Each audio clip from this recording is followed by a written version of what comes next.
بلاغ عاجل: رئيس باريس سان جيرمان يقدم أكبر عرض للتعاقد مع أمرابط.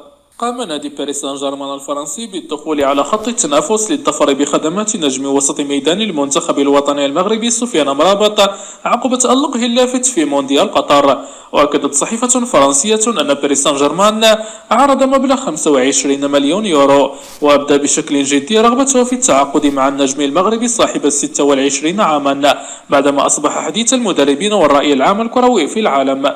وأضافت الصحيفة الفرنسية بأن رغبة النادي الباريسي في التعاقد مع أمرابط ظهرت بعدما دخل نادي أولمبيك مارسيليا على الخط بدوره للظفر بخدمات النجم المغربي.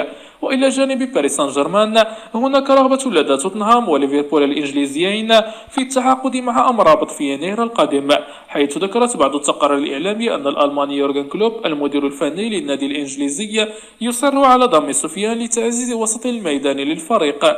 وبصم سفيان أمرابط على مستويات كبيرة في مونديال قطر، وحصل على أعلى المعدلات من طرف النقاد وأشهر المواقع، كما صنف ضمن أفضل اكتشافات الدورة. ونجح أمرابط في كافة النزالات الثنائية مع لاعبي وسط الميدان، حيث تصدر لاعب المونديال من حيث الأكثر استعادة للاستحواذ في مونديال قطر بمجموع 57 نزالا. كما اختير أمرابط ضمن التشكيلة المثالية للمونديال من قبل كل من صحيفة ليكيب الفرنسية وماركا الإسبانية.